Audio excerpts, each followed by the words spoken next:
Hi. Welcome here. I will be speaking about the Android new architecture components for Android, and this is my opinions, not exactly documentation. I will not going to cite the documentation. So first of all, who am I? My name is Sergej. I work at Full Contact here in Riga. I'm an Android Aware engineer. What we do at Full Contact, we try to help people be awesome with their clients, and we try to solve world's contact problem. Yeah, that's quite generic. If you are interested, fullcontact.com. So it's developer portal. There you can learn more. More important, we are hiring backend developers. If you are someone who likes Clojure or Java or functional programming, feel free to apply at fullcontact.com/careers and so on. And we are also looking for the customer success advocate. Well, if it's something that you are interested in. But yeah, I'm an Android developer for quite a while, and I am super interested in Android architecture as a topic. Yeah, first, before we start the actual talk, some disclaimers. First of all, everything that I will mention here. Sorry, I think I slightly fucked up the recording. Yeah, perfect.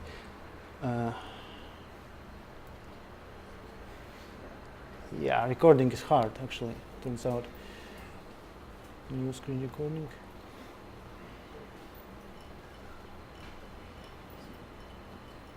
Click record. And now it works. Yeah. So everything I will mention here is in alpha still. It's not an actual release. Also, all the code in my slides will be in Kotlin. It's now official supported language for Android, so sorry. But if you are a Kotlin fan and if you know how Kotlin works, it will be easy for you. And just a side note, how many here does not understand Kotlin? Like, how many of you haven't heard about Kotlin? Cool. Then, how many of you don't know how to read Kotlin code? What the features are?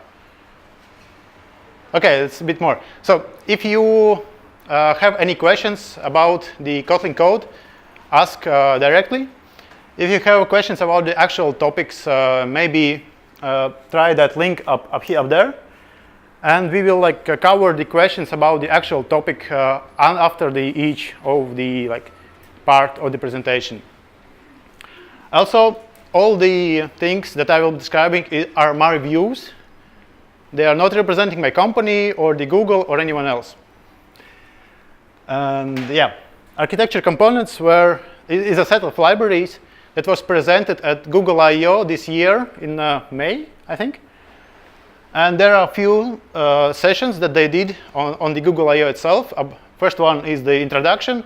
Then there is something about lifecycle handling, and about the persistence, like how the Google thinks that we should now persist data.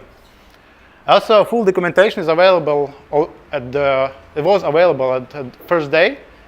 It's now slightly updated, and yeah, it's quite comprehensive and quite full.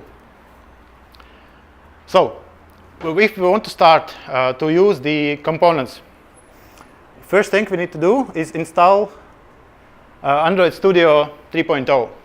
It will not work in the current stable version. 3.0 is actually still in preview. It's this morning it was preview 8.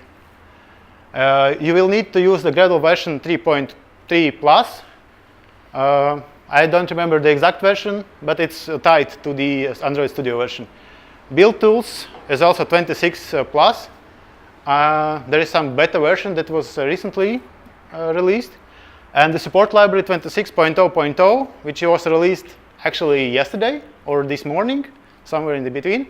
It is actually usable. It's in production, so it's not alpha anymore. The only thing is not in alpha.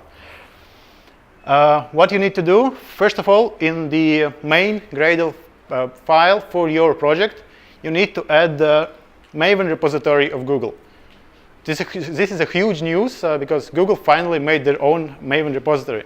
They are not bundling the SDKs inside of the Android Studio. Yay. Then you go to your application submodule, Gradle file. You add somewhere the version of the components just for the convenience, and then you write those 3 links. Like implementation is actually the same as we have right now, which was compile, I think, or whatever dependencies we used. It's now in implementation, and capt is annotation processor for Kotlin. So what you need is a runtime extension, and if you will use the database, that's a persistent room, runtime, and the compiler for lifecycle, and the compiler for persistence, just to handle the annotations. After that, you are all set. And the first architecture component that is worth noting is the lifecycle. We have heard about the activity lifecycle and the fragment lifecycle and other component lifecycle, and before that, it was like some abstract notion of an abstract idea that the component have some different stages in their life. Now they have the actual class that handles that for us. So it's called lifecycle. It makes your basically what's called view controllers, or like their views, or actually other classes also lifecycle aware. So I will slightly explain what that means in the next slides. Why is it helpful? It helps you to manage your resources like inside of those classes. So you are not leaking memory if you forgot somewhere to unsubscribe for some listener or some service that's like this was started somewhere else, and if you don't subscribe from it, you will still keep the reference, and you will be leaking memory and leaking resources, leaking services and stuff. So that helps you encapsulate everything in your actual like class that handles this resource. And you can go and read about this specific component like at that page. But what's the lifecycle actually? For example, for activities, you know that on create, on start, on pause, on resume, on pause methods. Same for fragments, but actually it's not exactly this idea is not tied to activities or fragments only. It's more generic than that. And now any component, for example, in our case, in full contact, we are using the conductor library, which has a notion of controller, which is not exactly the Android component, but it also has its own lifecycle. But now we can actually tie it to the built-in components, so it has the same like idea of the lifecycle, and it can be handled in the same way. In the lifecycle, we have two main topics, two main concepts to like keep in mind. There are those states, which is like on the top, on the bottom. So its states are initialized when you first create the component. Then it's considered destroyed because it hasn't started yet. After that, there is it is considered created when you actually created the object. Then you start it, and then you resume it. Why you need the resume and start, you maybe know from the activity lifecycle. Basically, then resume is needed when you pause the object to move it to background and to keep something on top of it, but it's still in the memory, so it's like paused. And you can go back in the events also, back and forth. And the change of the state is actually event. For example, from going from initialize to create, it's on create and so on. Like it's the same. It actually maps directly to the activity lifecycle, but is not exactly the same. It's like more abstract notion of that. And yeah, some example, because like just reading documentation is not interesting. Let's tackle some real life problem. And something that I have struggled quite a lot with is the actual life cycle of the activities. When you have some resource that's passed through from one activity to another or one fragment to another, there is usually some kind of problem in between, like in the transition states. And you are not quite sure which of the events was called, on which of the methods was called. And you sometimes you want to log what is happening on, to see like at what point did the one resource was deallocated and at the other moment it was allocated, and in which activity started before that and that. So usually you can just log.d and whatever in every method, in every activity. It's quite tedious actually. What we can do, we can create some object that is lifecycle aware, and we can just pass this, create this object inside of each activity, and it will log all the events of this activity, or like lifecycle changes of this activity. And how do we do that?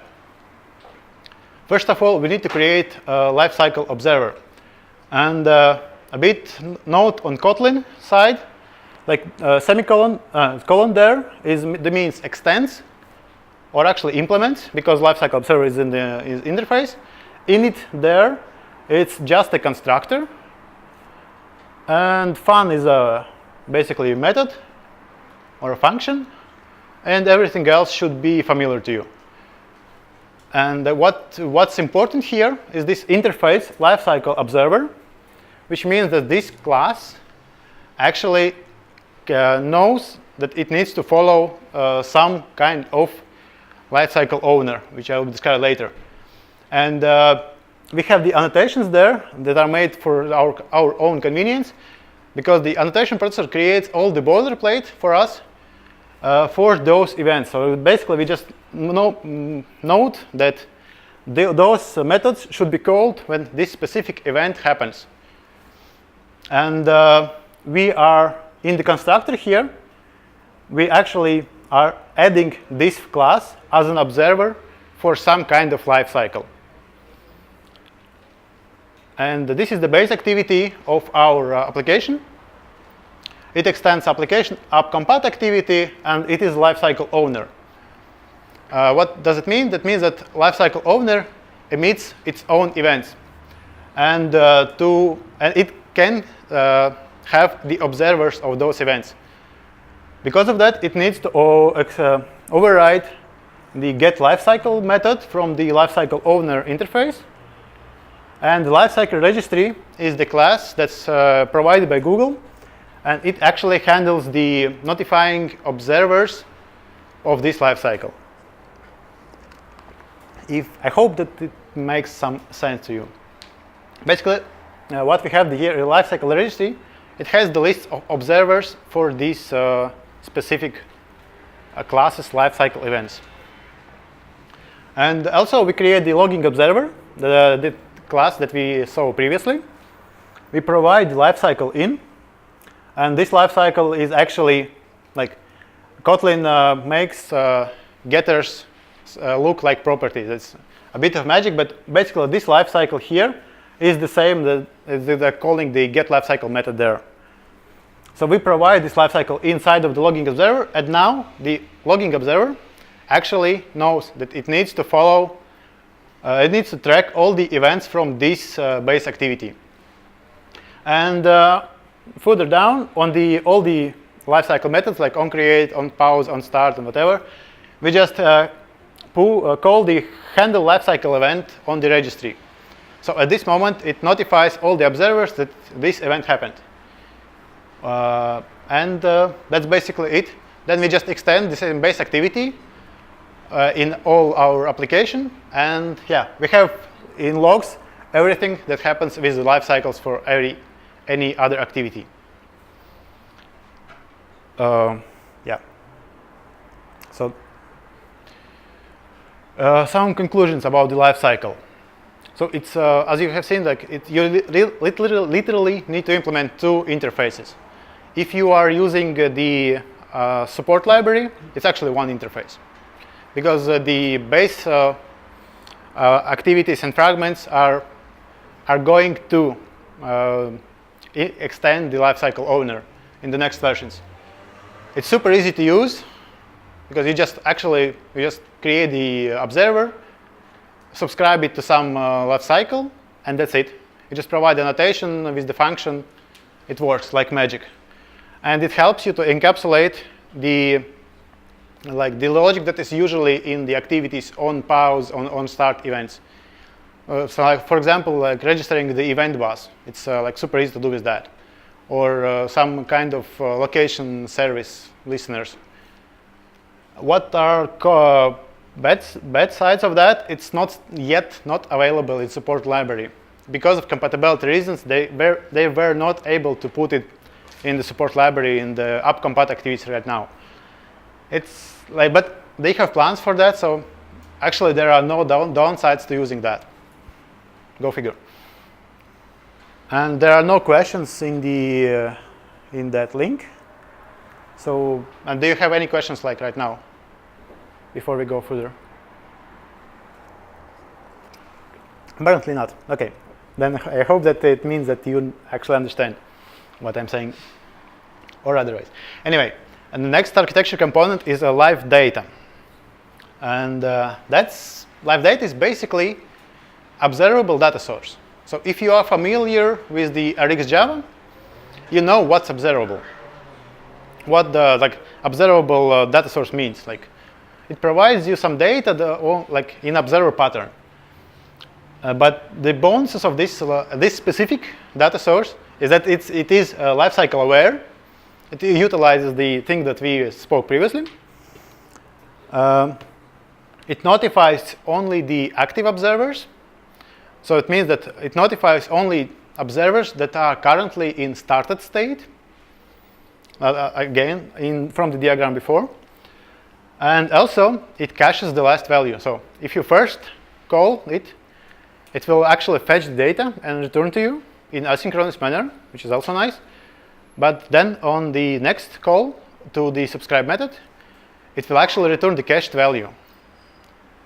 Also, if you change the data somewhere like behind that, and you notify that the data has changed, it will actually notify all the observers. That's like basically it's observable data. Yeah, observable data. Also, it has the map and switch map methods from like functional programming that you may be familiar with. Also, it's basically the same as it works in RxJava with map and switch map. It's the same as it works in Kotlin with the same methods. Basically, map provides you some transformations, and switch map provides you with some more transformations and converting to LiveData and back. And also, those are two that provide by default, but you can actually extend some specific interface, and you can create your own transformations. And you can obviously read more about it in the link. So, what would be the most sensible use case for LiveData? For example, if I need to do some stuff with the UI, which is dependent on the sensor input. For example, on the light conditions. In dimmer room, you want something to be darker, and on the light, you want something to be brighter, like in the UI. But those UI parts are in several places, so those are not connected between each other. So what you can do, you can create LiveData object, which is actually a singleton. Yeah, I know it's bad, but if you provide with dependency injection and you take care of it, it's actually not that bad. You can actually manage it. What it allows you to do is to make sure that your sensor is not leaking the resources. You are unsubscribing for the sensor data when you don't have any object that needs this data. So yeah, let's dive in. So first of all, here you can see some code. Singleton is just a dagger annotation. That means that this object will be only created once and used everywhere. Other than that, it's quite straightforward. Like inject constructor is inject constructor, and the sensor manager is the field inside of this object. This object extends LiveData, which returns float values, and the float value here is the like the sensor data, which is in lux C units, which basically is intensity of the light. And what you need to know here is that LiveData must override two methods, on active and on inactive. So on active is called when the first active observer is subscribed. then it knows that it needs to start reading some resources and start notifying the observer if those readings change. On inactive is called when the last active subscriber is stopped. So it goes from active state to inactive state. Then it knows that it does not have anyone to give the data to, and it just stops subscribing, just stops receiving data. It's like unsubscribes from listeners or releases data and stuff like that. It is safe to use it as a singleton because basically we are not leaking resources by default using that, and we are managing it with the dependency injection, so we can actually test it still. But it don't necessarily must be a singleton. It can be like object inside of other object that's just as an instance there. Then, yeah, this is like some stuff that we need to use the sensors with. Like just a sensor manager, you get the light sensor, and then you create a listener for it. It's not important part. Important part here is this set value method. This is the method inside of the LiveData. This is the way you notify LiveData that there is new like value available, and then it notifies all of its observers that the new data is available. And here in the sensor activity, that just some basic example, we create the LiveData object with dependency injection, and we just observe it. And the first parameter there is the life cycle. So it knows that this observer is actually Lifecycle Aware, and that it knows when to stop listening to the data changes. And the other class there, other parameter, is Observer, which is a simple interface, which actually has one method like return or on data change or something like that. Kotlin hides it from you, hopefully.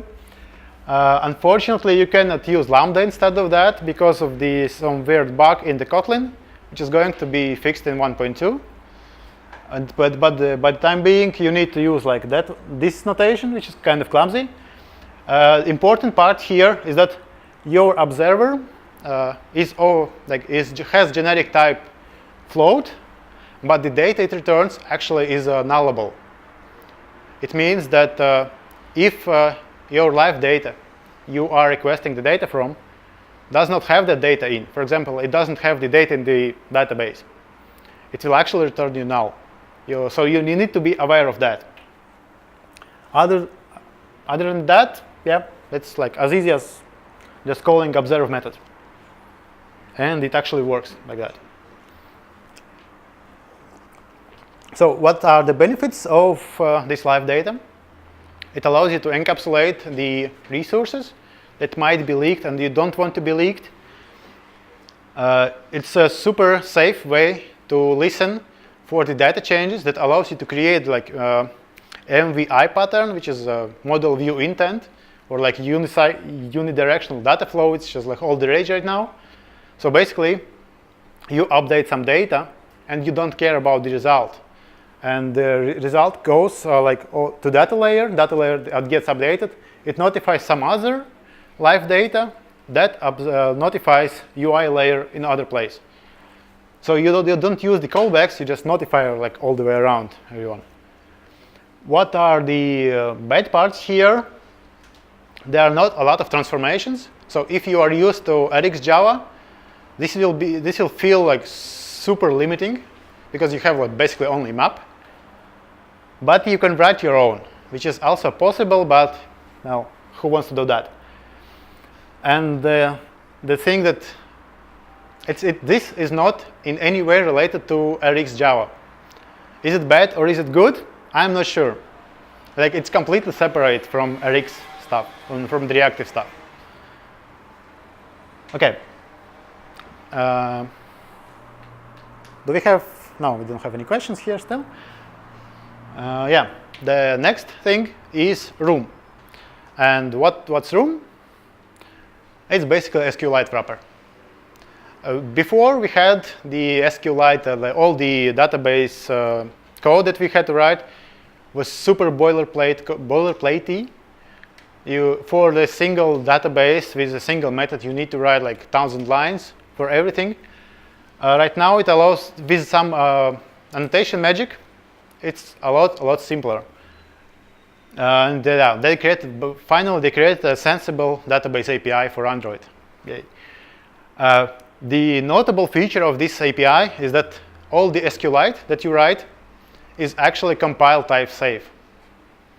It means that all of the queries that you have to write here, all of the table names, all of the column names, everything is compile time safe. Also, by default, it supports LiveData. So if you try to query the data from your database, you can actually get the LiveData back and subscribe to it. And once something changes in the database, you actually get notified on the change. You can use LiveData, but you can also use Flowable from RxJava 2, which actually does the same, but you get a lot of more transformations on the data, with the added benefit of 20,000 methods from RxJava. Does LiveData work with SQLite? Yes. So you don't need the correct room? Well, the room is wrapper on the SQLite, and LiveData is just some kind of cache and observer pattern implementation. So basically, your data is in the SQLite, and the LiveData is some object that notifies the observers that this data has changed. You still need to notify the LiveData that the value has actually changed, and that's what the room covers from you. Right. Okay, and also the room is fully testable. It doesn't mean like you can write some code and then mock stuff there. You actually can isolate your database logic. You can actually test the migrations with the tools that they provide. There is a full set of testing utilities for all the possible database stuff. So yeah, they actually put some work into the testability of this specific framework. But yeah, how this works? You have the room database that provides you the data access objects, and from the data access objects you get the entities, which is actually the data that you store in the library. It is kind of the ORM, like object relation mapping, but not exactly. So they are not calling it ORM, they're calling it wrapper over SQL. And we'll go into every this entity a bit later. But let's first solve some problem. For example, I have an idea that I need people recommend stuff to me, like books, videos, and movies, and so on. And I need to store it somewhere. Why not use the database for it, right? So yeah, I want to view all of this stuff in the list and maybe get the updates if I save anything else there. So yeah, let's just create a database for it. How hard can it be, right? So first of all, we create entities. Basically, entities are the data, the objects that describe the data you have in your database. It has the column names, it has some primary keys, you name the table in which those entities are stored, and that's it. The columns can be of primitive types that SQLite supports, like strings, integers, or those can be more complicated types. For example, I have enum there as the type parameter, or you can have dates there, but there is a caveat. Yeah, entity, important parts are highlighted here. The important part about the types that SQLite does not support by default, you need to write the converters for them. And this is a bit of clumsy Kotlin code, slightly, because it has to work with the Java. Because room is written in Java, and if you write code in Kotlin, it needs to, on the compile time in the annotation processor, understand all of that. So it has to be Java, unfortunately. So basically, class companion object, blah, blah, blah. That means that all the methods in this class are static for Java. And the JVM static method means that it's really static. So in Java, you actually can call converters .int to type, or other way around. What's int type? It's an extension method of the class int, which basically the first parameter of that method is the int object, and inside of this method you can call it as this. So basically it's get called in the context of this object. I actually forgot to fix that.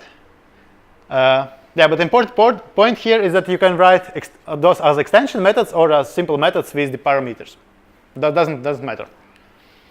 And what matters are the return types and the parameter types.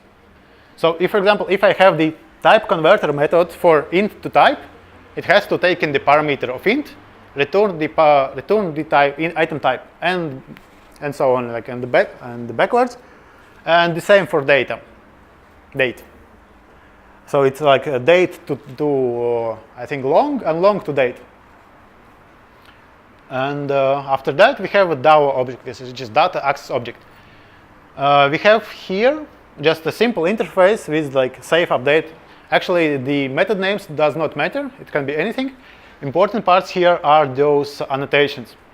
Like Dowel notifies the annotation processor that this object is the data access object. Insert and update, those are convenience annotations. Basically, they hide from you the SQL that you need to write for inserting one object or multiple objects into the database, or update one or multiple items in the database. It's just convenience. If you don't want the convenience, you can just write queries. Query take in one parameter, which is string, which is actual SQL query. It's just full working SQL query, maybe with parameters, maybe without parameters, as you want, and it returns some object back.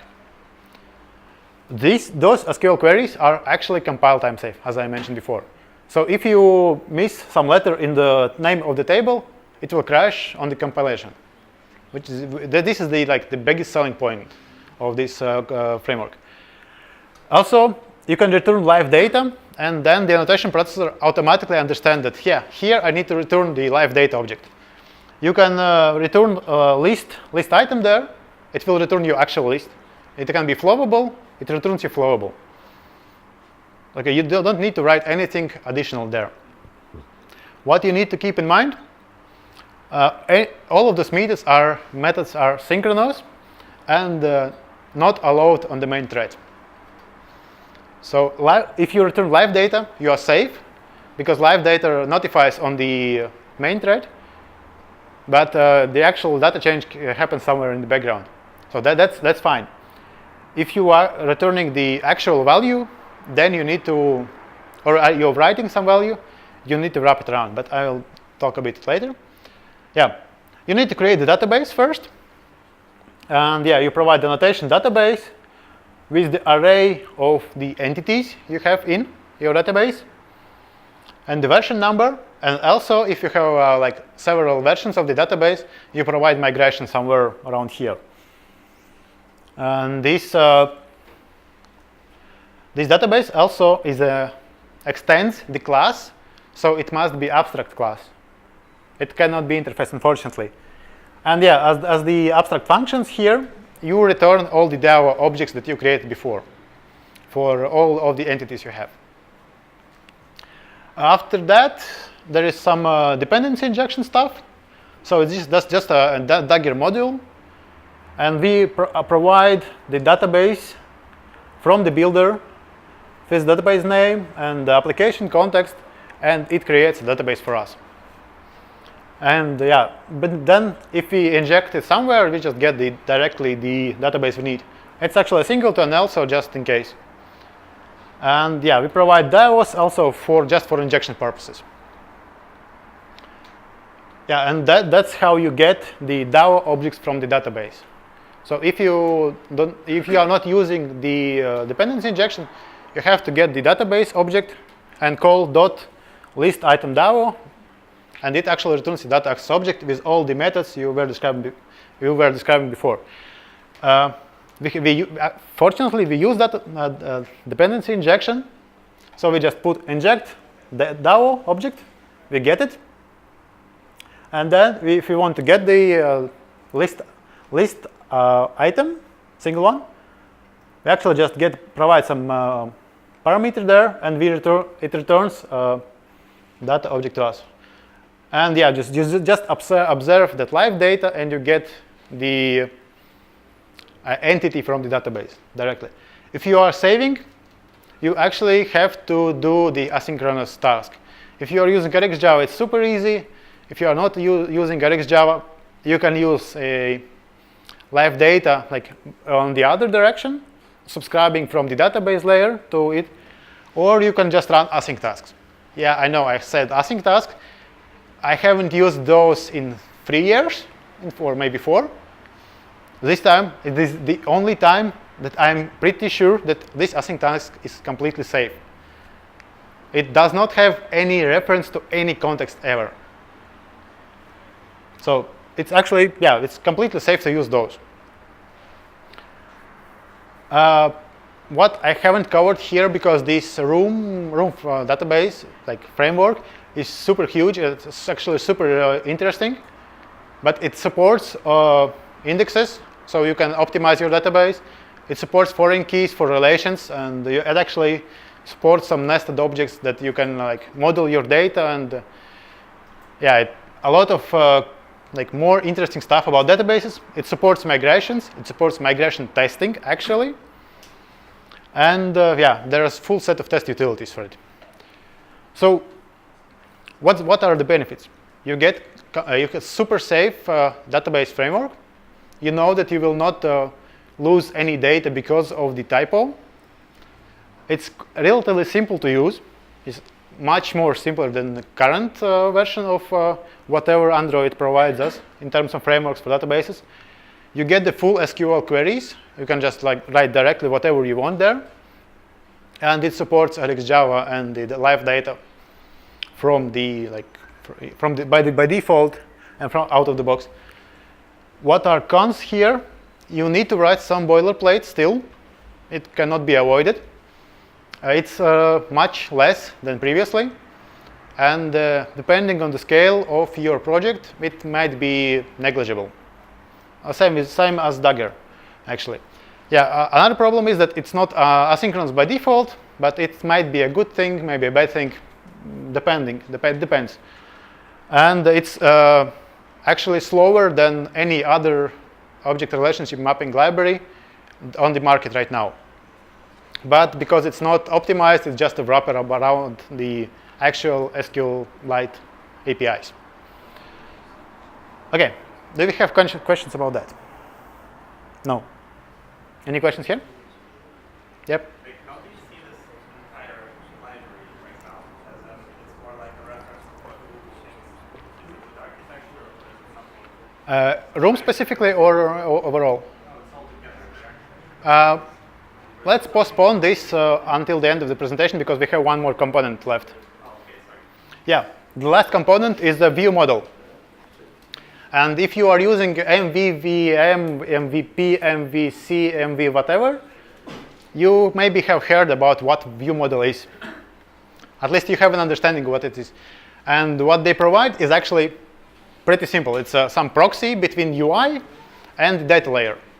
It maps the UI to data layer and then back. That's it. Also, those view models are retained in memory. So they survive the orientation changes and config changes. They don't survive memory dumps. So if your application gets killed, everything here lost. It's not persistent on the disk. ViewModel is lifecycle aware, obviously. Everything is right now. And you also can share the view models between like fragments in the same activity for some reason, if you want to. It's actually possible. Unfortunately, it does not show, but it must be like huge green line here. It means that a view model is created at the same time the activity is created, or a fragment is created, or whatever. And it actually lives until the destruction of this object. So on start, on pause, on whatever, those methods are not in any way destroying the view model. So you can cache data into it. So you have the like huge query for your database, you cache data in the view model, and then you show this data on the screen. You rotate the screen. You don't need to query the database again. You just get the cache data. So, and with network layer, it's super like useful, super quick. Yeah, that's actually. And the one thing to note here is this onCleared method in the end.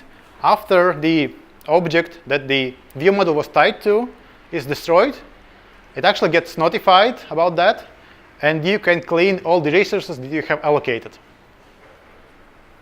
Yeah, that's it. So the problem that I came up for this library is that I need to show the data on the screen, right? And I want to go, because it's like 21st century, I want to keep it clean in terms of clean architecture. I want to be testable. I want to like data layers separated. And yeah, I want it actually to utilize that unidirectional flow, that I don't have a callbacks. I just push data in and I observe data from other places. So how do I do that? I use ViewModel first of all. And yeah, I create the ViewModel object. Important here is that you have to extend the ViewModel. I think it's extend, not the implement. Then, because the ViewModel must have the empty constructor, for the reasons I will describe later, you need to inject it as you inject activities in fragments, like using the component of your application and inject into this. And you may or may not override onCleared method there in the end. Yeah, other than that, you have some data. For example, here I have data access object from the room. I inject it here, and I have few methods. One returns that data from that Dowel as LiveData, and another one just execute async task to save new data to the database. One thing here that if I save the item to database, and it's the same item that I got from that item method, it actually gets notified if something has changed. So, and in my activity, I do this ViewModel provider of this, which is Lifecycle Aware component, get ViewModel. And this is the part why you have to have the empty constructor.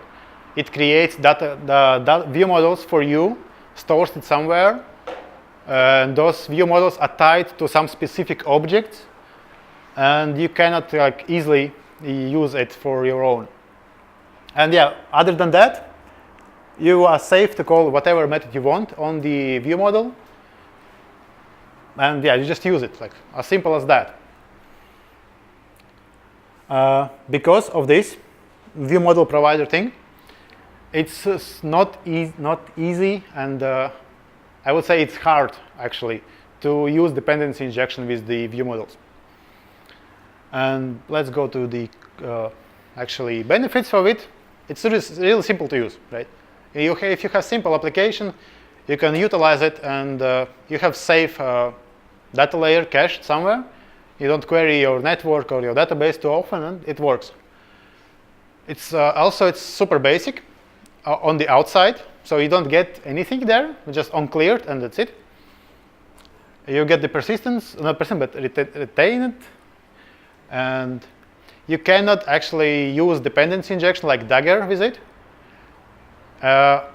From what I have seen, it's like 12-step tutorial how to get the simple dependency injection. It's still not working directly because you have to write this one, but with additional parameters. Yeah, that's something for Google to figure out. Still alpha, maybe it will get fixed. Under the hood, it's super complicated. I actually was like going through all the ways on how it works. I kind of get the idea. I'm not sure if I understand it completely. It's super complicated under the hood, super easy on the outside.